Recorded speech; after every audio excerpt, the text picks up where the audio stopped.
চাওক আচলতে এই পৰিৱৰ্তনগামী বিজেপি চৰকাৰখনে ক্ষমতালৈ অহাৰ আগত বিভিন্ন ধৰণৰ প্ৰতিশ্ৰুতি প্ৰদান কৰিছিল আৰু এতিয়া আমি দেখিবলৈ পাইছোঁ সেই প্ৰতিশ্ৰুতিবিলাক ফুটুকাৰ ফেনাত পৰিণত হৈছে।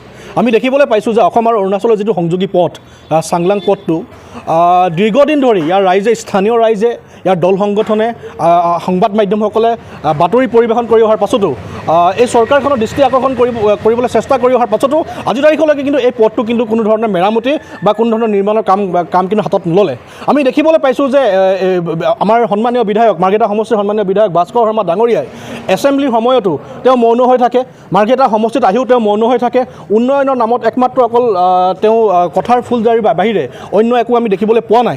আমি দেখিবলৈ পাইছোঁ যে বহুত দিন ধৰি আমি ইয়াতে কৈ আহিছিলোঁ যে এই পথটো নিৰ্মাণ কৰি দিব লাগে, এই পথটো মেৰামতি কৰিব লাগে, কিন্তু আজি তাৰিখলৈকে মেৰামতি নহ'ল। অথচ আমাৰ অৰুণাচলৰ যিটো পথ আছে, অসম অৰুণাচলৰ যিটো সংযোগী পথ, অসমৰ পথটো একদম বিধ্বস্ত হৈ গৈছে আৰু অৰুণাচলৰ যিটো পথ সেইটো খুব সুন্দৰকৈ তেওঁলোকে নিৰ্মাণ কৰিছে। অৰুণাচল চৰকাৰে যদি অৰুণাচল গভৰ্ণমেণ্টে যদি সেই পথটো নিৰ্মাণ কৰিব পাৰিছে, তেতিয়াহ'লে অসম চৰকাৰে কিয় এই পথটো নিৰ্মাণ কৰিব পৰা নাই? আচলতে এয়া হেমাহি হৈছে বিধায়ক ভাস্কৰ শৰ্মা ডাঙৰীয়াৰ হেমাহিৰ বাবে, আজি অসম চৰকাৰৰ হেমাহিৰ বাবে আজি ৰাইজে যিহেতু ভুগিবলগীয়া হৈছে, ৰাইজে বহু কষ্ট কৰিবলগীয়া হৈছে। আজি তাতে এম্বুলেঞ্চ যাব নোৱাৰা এটা অৱস্থা পৰিণত হৈছে, আজি ৰোগীসকলৰ কাৰণে অসুবিধাৰ সৃষ্টি হৈছে। গতিকে আমি আমাৰ সংগঠনটোৰ ফালৰ পৰা, ছাত্ৰমুক্তি সংগ্ৰাম সমিতিৰ ফালৰ পৰা আমি স্পষ্টকৈ দাবী জনাইছোঁ যে এই পথটো অতি শীঘ্ৰে নিৰ্মাণ কৰিব লাগিব, অন্যথা কিন্তু ৰাইজক লগত লৈ কিন্তু আমি গণতান্ত্ৰিকভাৱে আন্দোলন কাৰ্যসূচী ৰূপায়ণ কৰিম। এইটো আমাৰ স্পষ্ট কথা।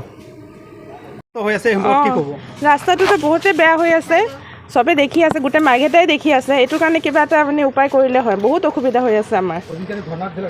এইফালে ডাম্পাৰকেইটা গোটেই ৰাতি শুব নিদিয়ে, কমেও 100-150 ডাম্পাৰ এইফালৰ পৰা যায়। প্ৰব্লেমটো হৈয়ে আছে, চবে জানে। আৰু কি ক'ম আৰু মানে আহ্বান এইটোৱে, ৰাস্তাটো হ'ব লাগে সোনকালে। মানে কিমান বছৰৰ পৰা এনেকুৱা আছে আৰু সোনকালে মানে আৰু কিমান সোনকালে কৰিব তাহাঁতিয়ে জানে। আমি মাজত ৰাস্তা ব্লকো কৰিলোঁ, একো গুৰুত্বই দিয়া নাই। পূৰা বেয়াই আছে, আমাৰ অহা যোৱা কষ্ট বেছি হৈছে। স্কুললৈ অহা নাযাও বেছি ল'ৰাবিলাক কষ্ট হৈছে। এতিয়া প্ৰায় 2-3 বছৰ বেছিয়ে হ'ল, আগতেতো ঠিকেই আছিলে বাৰু অকণমান। এতিয়া বেছি বৰষুণ দিয়াৰ পৰা বেছিয়ে হৈ গৈছে। সোনকালে বনাই দিয়াটো ভাল বিচাৰোঁ।